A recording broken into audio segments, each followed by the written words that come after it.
कि जो नहला रहे थे उसके अंतिम संस्कार के लिए या उसे जब मैयत में जब नहलाया जा रहा था तो एक महिला बेहोश हो गई। ज़मीर को और मन को झकझोर देता है ये सारी घटनाएं। आंखें जो हैं पत्थर सी हो जाती हैं और दिल रोता है। स्मृति ईरानी की बेटी के साथ खुद ऐसी केस हो तो भी वो चुप रहेंगी। बेटी बचाओ बेटी पढ़ाओ, पर बेटी को किससे बचाओ समझने में हमें गलती हो गई थी। बेटी से ये आरएसएस के, बीजेपी के बलात्कारियों से, एमपी से, एमएलए से, इनके गुंडों से बचाओ, पर केस को उलझाया जा रहा है। जो मिस्ट्री है वो खुल ना जाए, क्योंकि जो राज है अगर उस पर से पर्दे हटेंगे सही में तो बहुत लोग फंसेंगे उस। अब नया भारत वाकई सामने में है, जहां पर जो रेपिस्ट है उनके लिए तिरंगा यात्रा निकलती है। रेपिस्ट के फेवर में रैलियां निकलेंगी और तिरंगा यात्रा निकलेंगे तो ये जो केसेस है कम कैसे होंगे? हम कैसे उम्मीद कर ले कि कम हो जाएगा? सत्ता इनके हाथ में आई है तो ये पागल हो गए और इन्हें समझ में नहीं आ रही है और आवाज को कुचलने की कोशिश कर रहे हैं। पोस्ट पर, मेरे पोस्ट पर, पेज पर जाके देखिए कि ये आरएसएस वाले, बीजेपी वाले, मोदी भक्त किस तरह गंदी गंदी टिप्पणियां करते हैं। तो यही इनका बेटी बचाओ और बेटी पढ़ाओ अभियान है और यही ये महिलाओं की इज्जत करते हैं। देश अभी 4 लोग चला रहे हैं, 2 बेच रहे हैं, 2 खरीद रहे हैं। आरएसएस वाले, बीजेपी वाले कैसे बर्दाश्त कर लेते कि वो दलित इनके सामने कुर्सी पर बैठ जाए? तो दलितों को समझ में ना आए। एक राष्ट्रपति बैठा दिए। हम जानते हैं देश में अभी किसका चल रहा है, मुखौटा है राष्ट्रपति और कुछ नहीं, क्योंकि दलितों का बहुत बड़ा शोषण हो। दलितों का देश में वो हाल है जो तेजपत्ते का बिरयानी बनाने के समय होता है। नमस्कार, बहुजन सेंचुरी देख रहे हैं आप। मैं विकास सिंह बौद्ध। इस वक्त मेरे साथ ज़ेबा खान सोशल एक्टिविस्ट मौजूद हैं। मैम, सबसे पहले आपका स्वागत है। आदाब, नमस्कार, सलाम, सत श्री अकाल। ज़ेबा खान वो शख्स हैं जो कि किसान आंदोलन से लेकर के झारखंड की रहने वाली हैं ये, लेकिन किसान आंदोलन और तमाम जगह जहां पर भी कोई घटना घटती है या फिर जहां पे इनकी ज़रूरत होती है वो वहां पहुंचती हैं और अपनी आवाज़ को बुलंद करती हैं, सरकार से सवाल करती हैं। लगातार देखा गया है कि ज़ेबा खान जी सड़कों पर रही हैं, मुद्दों को इन्होंने उठाया है। इसी पर हम बात करेंगे आज राबिया मुद्दे पर, जो कि दिल्ली में घटना घटी। लमसम 1 महीना हो चुका है। संगम विहार की वो लड़की थी, सिविल डिफेंस में काम करती थी। हम लगातार वो खबर कवरेज कर रहे हैं और आप लोगों तक पहुंचा रहे हैं। हम ज़ेबा मैम से जानने का प्रयास करेंगे कि उस खबर में क्या अपडेट है और उनकी सोच क्या है रेप के मामलों पर। मैम, आपको क्या लगता है सिविल डिफेंस में रहते हुए भी उस महिला के साथ इतना दुर्व्यवहार हो गया, ये कैसे हो गया? देखिए, बहुत दुख की बात है राबिया के साथ जो हुआ। और सोचने की बात है कि सिविल डिफेंस में होने के बाद भी उस बच्ची के साथ इस तरह की घटना घटी और इतने खराब तरीके से उसका मर्डर किया गया। उसके पूरे शरीर पर 64 निशान थे, दाग थे चाकू के। और ये भी सुनने में आ रहा है कि जो नहला रहे थे उसके अंतिम संस्कार के लिए या उसे जब मैयत में जब नहलाया जा रहा था तो एक महिला बेहोश हो गई। इतनी खराब उसकी हालत थी देखकर। तो जो सिविल डिफेंस में होने के बाद भी बच्ची सुरक्षित नहीं है, लड़की, उसके साथ ऐसी घटना हो जाती है तो सोचने की बात यह है कि देश में आम लड़कियां, आम बच्चियां और आम महिलाएं कितनी सुरक्षित होंगी। ये सबसे बड़ा सवाल है। जो सिविल डिफेंस की लड़की सुरक्षित नहीं है, खुद को नहीं बचा पाई, तो देश की आम महिलाएं, आम लड़कियां कैसे सुरक्षित है, वो कैसे बचा पाएंगी? तो कमी कहाँ है, ये बहुत बड़ा प्रश्न चिन्ह है। आज अपराधियों की जो इतनी जो क्राइम अगेंस्ट वीमेन 2009 के बाद से 2019 के बीच में ये 850% पार्लियामेंट में बढ़ गया है। 850% लेवल। हाँ जी, जो क्राइम है अगेंस्ट वीमेन ये 850% बढ़ चुका है 2009 से 2019 के बीच में। तो कमी कहाँ है, बहुत बड़ा प्रश्न चिन्ह है इस पर।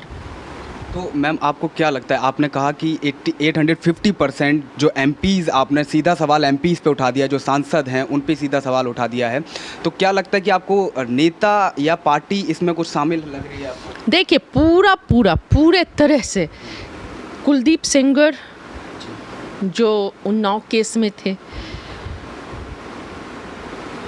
उनको अभी कुछ दिनों पहले क्लीन चिट मिल जाती है और हम सभी जानते हैं कि पूरे जो पीड़िता थी उसके परिवार को ख़त्म करवा देते हैं कुलदीप सेंगर। फिर भी जज साहब उनको क्लीन चिट दे देते हैं। वही स्वामी चिन्मयानंद के बारे में हम जानते हैं, और बहुत दिन नहीं हुई, कुछ दिन पहले की घटना है। मनीषा वाल्मीकि के साथ हाथरस में जिस तरह की घटना होती है बहुत ही निंदनीय है। अंदर से ज़मीर को और मन को झकझोर देता है ये सारी घटनाएं। आंखें जो हैं पत्थर सी हो जाती हैं और दिल रोता है, आत्मा रोती है जब भी कोई महिलाओं के साथ और बच्चियों के साथ इस तरह की घटनाएं होती हैं।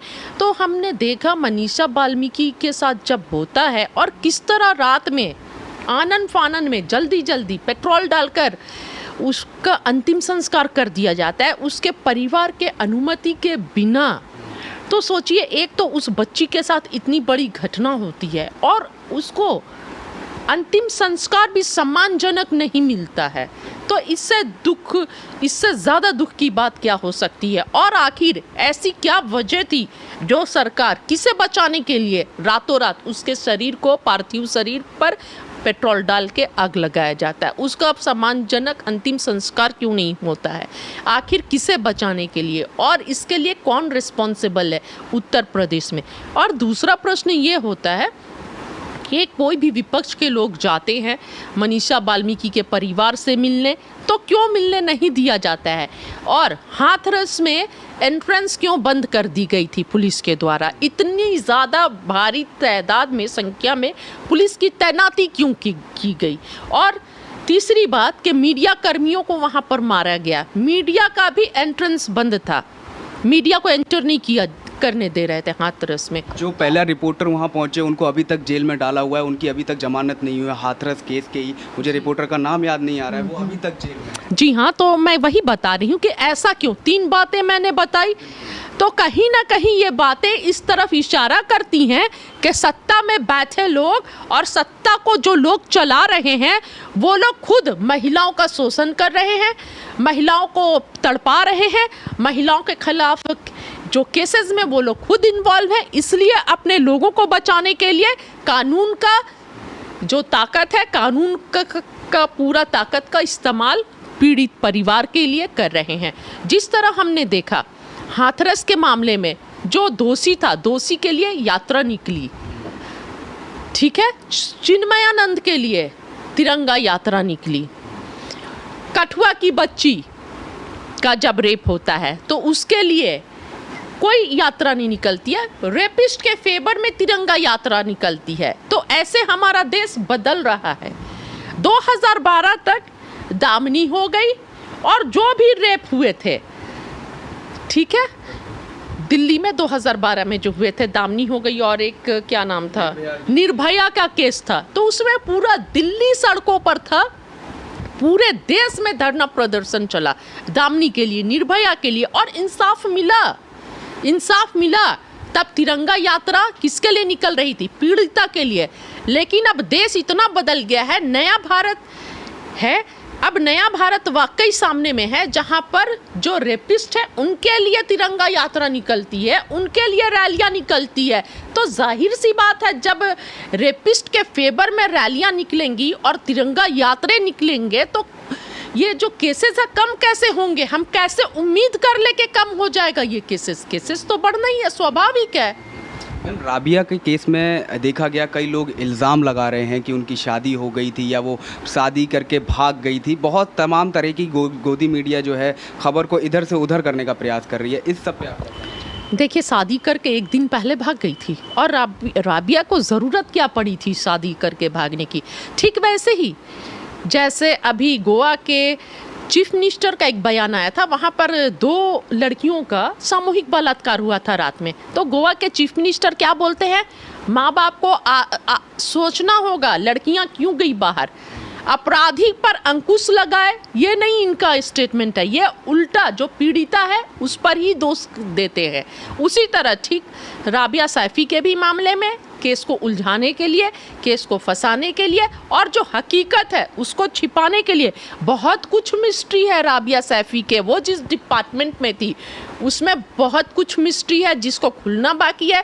उस राज को छिपाने के लिए ये लोग राबिया सैफी पर इल्ज़ाम लगा रहे हैं। और राबिया जैसी लड़की जो डिफेंस में थी उसे क्या ज़रूरत पड़ी किसी के साथ भागने की? वो खुद मुख्तार थी, जॉब कर रही थी, पैसे अर्न करती थी, उसके पेरेंट्स हंसी खुशी करवा देते शादी। वो एक समझदार लड़की है। और किससे इल्ज़ाम लगा रहे हैं? जो साथ में जॉब करते थे।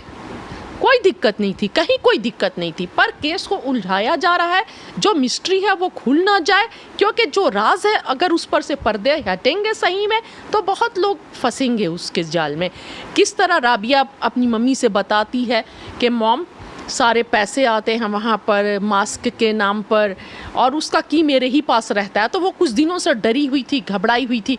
तो जो भ्रष्टाचार हो रहे हैं, भ्रष्टाचार का पोल ना खुल जाए, राज ना खुल जाए, बहुत सारी इसमें बातें हैं, बहुत कुछ मिस्ट्री है। बहुत सारी जो चीज़ें हैं जो को खुलकर नहीं आनी चाहिए। लोग ऐसा सोच रहे हैं कि खुल ना जाए तो हमारा भांडा फूट जाएगा, जिस तरीके से हाथरस केस में देखा गया। जी बिल्कुल, हाथरस वाले केस में वैसे ही हुआ। कुलदीप सेंगर को क्लीन चिट मिल जाती है। मैं तो ये बोलना चाहती हूँ जो जज क्लीन चिट दिया, अगर वो जज साहब की बेटी अगर रहती कुलदीप सेंगर ने जिसके साथ किया था तो जज साहब फिर भी दे देते। तो ये इस तरह के जज भी जो हैं समाज के भेड़िए हैं जो लगातार नोच रहे हैं। और जितने ये आरोपी गुनहगार हैं और जितनी सरकार गुनहगार है उतने ही ये कोर्ट और ऐसे जज जो हैं वो जिम्मेदार हैं। लेकिन मैम इसमें सरकार कहाँ से आ गई? सरकार तो मतलब न्याय दिलाने में लगी हुई है। वो तो कह रही है कि हमने देश में विकास कर दिया, विश्व गुरु तक बना दिया है भारत को। वो सब कहने का नाम है, धरातल पर हकीकत कुछ और है और हवा में कुछ और है। जैसे 2014 में नारा लगाए थे बेटी बचाओ बेटी पढ़ाओ, पर बेटी को किससे बचाओ समझने में हमें गलती हो गई थी। बेटी से ये आरएसएस के, बीजेपी के बलात्कारियों से, एमपी से, एमएलए से, इनके गुंडों से बचाओ। ये सब ढोंग था, धरातल पर कुछ भी नहीं है। बेटियां कहीं सुरक्षित नहीं है, महिलाएं कहीं सुरक्षित नहीं है। एक महिला के पेज पर लोकतंत्र ने हमें अधिकार दिया है अपने बातों को रखने का, अपने बातों को रखने का और बोलने का। और हम अलग अलग विचारधारा के हैं, भारत में सब लोग अलग अलग विचारधारा के हैं। अपने विचार को प्रकट करने की हमें स्वतंत्रता है। लेकिन आप एक महिला के पोस्ट पर, मेरे पोस्ट पर, पेज पर जाके देखिए कि ये आरएसएस वाले, बीजेपी वाले, मोदी भक्त किस तरह गंदी गंदी टिप्पणियां करते हैं।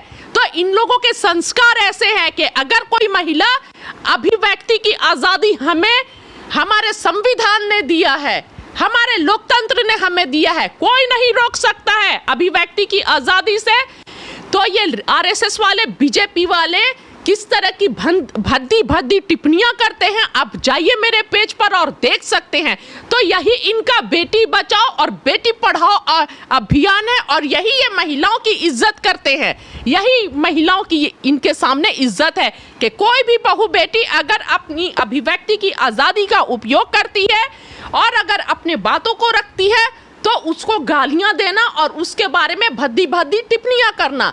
तो ऐसे लोगों से जब सत्ता इनके हाथ में आई है तो ये पागल हो गए और इन्हें समझ में नहीं आ रही है और आवाज़ को कुचलने की कोशिश कर रहे हैं। तो मैं बस इतना बोलना चाहती हूँ कि जो घमंड है और जो सत्ता के नशे में चूर है वो ये याद कर ले कि इतिहास देख ले, इतिहास गवाह है।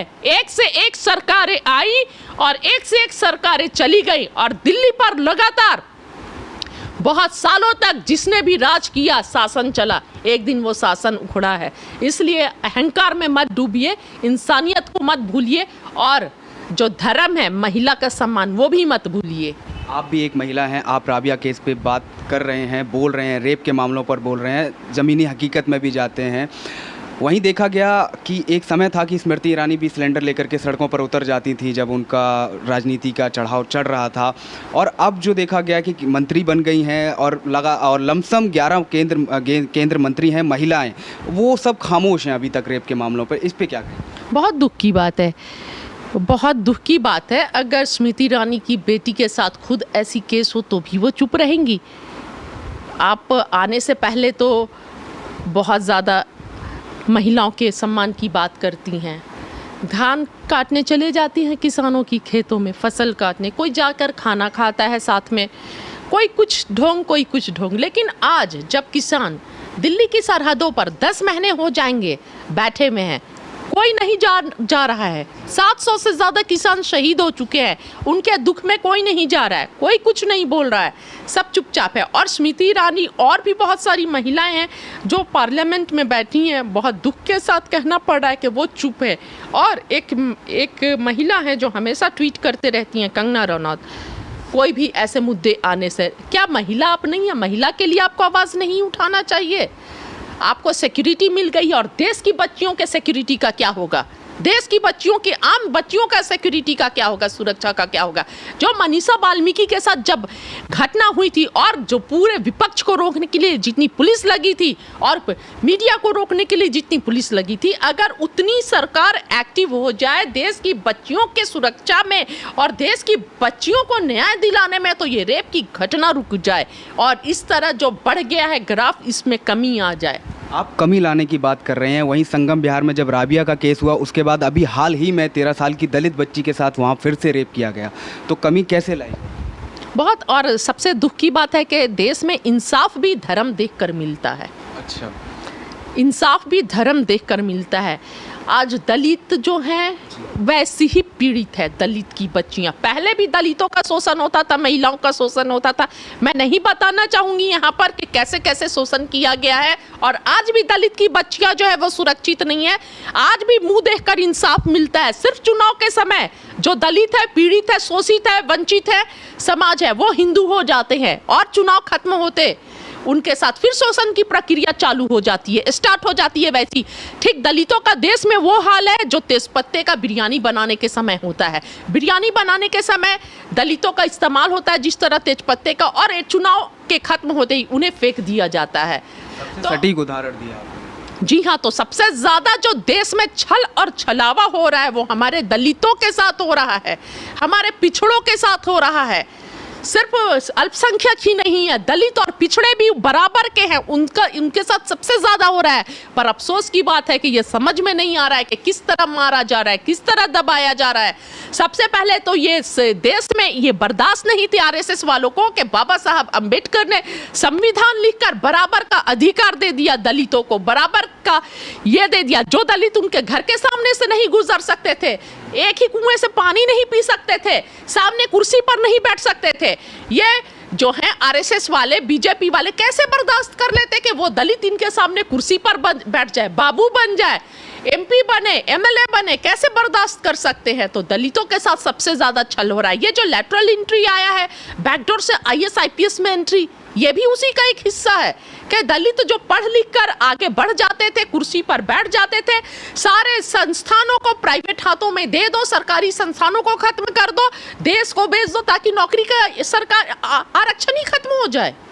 आरक्षण खत्म करना, आरक्षण ही खत्म हो जाए, क्या मांगेंगे दलित? कहाँ जाएंगे फिर आरक्षण खत्म हो जाए? देखा जाए तो बीजेपी सरकार ने एक दलित को ही राष्ट्रपति के तौर पर चुना। वो सब मुखौटा है, सिर्फ मुखौटा है, जनता का छल करने के लिए, शोषण करने के लिए, दलितों के आंख पर पट्टी बांधने के लिए, क्योंकि उनके खिलाफ बड़े बड़े जो हैं कदम उठाए जा रहे हैं। तो दलितों को समझ में ना आए, एक राष्ट्रपति बैठा दिए। हम जानते हैं देश में अभी किसका चल रहा है, 2 लोगों का सत्ता में बैठे लोगों का छोड़कर तीसरा किसका चल रहा है? कौन बोल देगा? आप बताइए एक भी नाम जो बोलता है या चलता है? किसी का नहीं। वो सिर्फ मुखौटे है राष्ट्रपति और कुछ नहीं, क्योंकि दलितों का बहुत बड़ा शोषण हो रहा है, बहुत बड़ा शोषण किया जा रहा है। उसको दलित नहीं समझ सके, उसके लिए एक राष्ट्रपति को लाके रख दिए गए हैं। और जब सामने हकीकत आएगी कुछ सालों बाद, 1 साल 2 साल बाद, तो जमीन खिसक गई रहेगी, कुछ भी नहीं बचेगा, ना जमीन के ना आसमान के, कुछ भी उनके लिए नहीं बचेगा हमारे दलितों के लिए। मैम, अब कई बार ऐसा देखा गया है कि रेप के मामले में, निर्भया के मामले में सभी नेता बोले थे, अरविंद केजरीवाल भी बोले थे, तो राबिया के मामले में सब लोग खामोश हैं। क्या वो मुस्लिम है, इस वजह से सब खामोश हो गए? देखिए, मैं तो बोल ही रही हूँ कि इंसाफ भी धर्म देखकर मिल रहा है। बेटियाँ भी जो सबकी नहीं, अब धर्म के अनुसार हैं। मैं तो देश की माताओं को, बेटियों को देश की इज्जत समझती हूँ। और जो देश में धर्म देखकर आवाज़ भी उठाया जाएगा तो वो देश में बलात्कार के केसेस बढ़ेंगे नहीं तो कम कैसे होंगे। और दूसरी बात, मैं एक बात और बोलना चाहूँगी कि जो भी दोषी हो, आरोपी हो, बलात्कारी हो, उस पर फास्ट ट्रैक कोर्ट में उसकी सुनवाई हो ऐसे केसेस की, और मौका ज़्यादा नहीं मिले। क्या होता है कि बहुत तरह से अलग अलग तरह से सबूत इकट्ठे कर लिए जाते हैं और ट्विस्ट कर दिया जाता है, और पैसे के बल पर या जैस छल पर केस को गलत ठहरा दिया जाता है और आरोपी बरी हो जाता है, और फिर निकलने के बाद वही हालत हो जाती है। तो कहाँ से कम होगा केसेस। इसलिए फास्ट ट्रैक कोर्ट में इसकी जांच हो और ज़्यादा आरोपी को टाइम ना मिले अपने लिए सबूत इकट्ठा करने को। मैम, देखा गया कि हरियाणा में बता रहे हैं फरीदाबाद के साइड में इनकी लाश मिली है और दिल्ली पुलिस ने मामला दर्ज नहीं किया था, वो बच रही थी और हरियाणा पुलिस भी बच रही थी। तो आपको लगता है कि ऐसे में न्याय की उम्मीद करना मतलब कितना हद तक? वही तो मैं बोल रही हूँ कि प्रशासन और सत्ता में बैठे लोग दोनों की कमज़ोरी है। दोनों इन बातों को, इन केसेस को नज़रअंदाज कर रहे हैं, जिसकी वजह से आज देश में बेटियां असुरक्षित है। ये दोनों की ही गलती है, और अभी 7 सालों में और ज़्यादा बढ़ गई है, क्योंकि इनके सामने जो है प्राथमिकता किसी और को चीज़ को दे रहे हैं। ना युवाओं को रोज़गार मिले उस बात को प्राथमिकता देते हैं, ना बेटियां देश में सुरक्षित रहें, बेटियों को इंसाफ मिले इस बात को भी प्राथमिकता नहीं देते हैं, किसानों को आय दुगनी हो इस बात को प्राथमिकता नहीं देते हैं, युवा को किसी बात को प्राथमिकता नहीं देते हैं, देश में महंगाई कम हो उस बात को प्राथमिकता नहीं देते हैं। इनके सामने प्राथमिकता सिर्फ ये है कि ये इलेक्शन कैसे एमपीज एमएलएस को खरीद कर स्टेट्स को जीतते जाए, चाहे वो छल से by hook and by crook कैसे भी। और दूसरी चीज़, अडानी और अंबानी जो इनके 2 उद्योगपति हैं वो कैसे और पूंजीपति होते जाए और देश को कैसे उनके हाथों में बेच दिया जाए, पुनः ईस्ट इंडिया कंपनी के राज को फिर से ला दिया जाए। तो देश अभी 4 लोग चला रहे हैं, 2 बेच रहे हैं, 2 खरीद रहे हैं। 2 बेच रहे हैं, 2 खरीद रहे हैं, बस 4 लोग देश चला रहे हैं। जी, अभी देखा गया कि चीफ जस्टिस भी 3 महिला नियुक्त की गई हैं, आपने भी खबर पढ़ी होगी। तो क्या महिलाएं देखा गया कि अब आगे बढ़ रही हैं हर चीज़ में, चाहे वो मंत्रियों में भी हो, अब चीफ जस्टिस सुप्रीम कोर्ट में भी पहुंच गई हैं। तो क्या लगता है कि बदलाव आएगा देश में? देखिए, उम्मीद तो हम करते हैं कि बदलाव आएगा, लेकिन चीफ जस्टिस महिला होने से डिपेंड नहीं करता है, महिलाओं को इंसाफ देने से। उनका कार्यशैली कैसी होगी उसके बाद ही से हम समझ सकते हैं, देखेंगे कि क्या होता है, बदलाव होता है या नहीं। क्योंकि पार्लियामेंट में तो एमपीज भी महिलाएं गई हैं, तो कहाँ आवाज़ उठा रही हैं, कहाँ धरना प्रदर्शन कर रही हैं। स्मृति ईरानी जी और जो भी महिलाएं हैं वो पार्टी से हटकर रोड पर आके बैठ जाए, केवल लड़कियों को इंसाफ। तो फिर देखिए देश में कैसे रुकती है। अपने सत्ता से सवाल करे, अपने लोगों से, अपने प्रधानमंत्री से सवाल करे, गृह मंत्री से सवाल करे, निर्मला सीतारमण है, इतनी सारी महिलाएं हैं, सवाल करे। देखिए कल से केसेस कम हो जाते हैं या नहीं हो जाते हैं। तो बनने से चीफ जस्टिस क्या होता है, न्याय मिले तब की तो बात है। आखिरी में ये सवाल करना चाहूँगा कि राबिया केस में आप क्या चाहते हैं कि कानून क्या कार्रवाई की जाए और किस तरह से इसको? देखिए, राबिया के केस में ईमानदारी से सीबीआई या जो भी हो उससे जांच करवाई जाए और ईमानदारी से पूरे केस की घटनाक्रम की जांच हो, क्या हुआ, नहीं हुआ, कैसे हुआ, और इससे इंसाफ मिले। अगर इंसाफ नहीं मिलेगा तो इस तरह की घटनाएं रुकेंगी नहीं, बिल्कुल नहीं रुकेंगी, और राबिया को इंसाफ मिलना चाहिए। मैं दिल्ली सरकार से भी और केंद्र सरकार से भी, दोनों सरकार से अनुरोध करती हूँ। थैंक यू मैम हमसे बातचीत करने के लिए।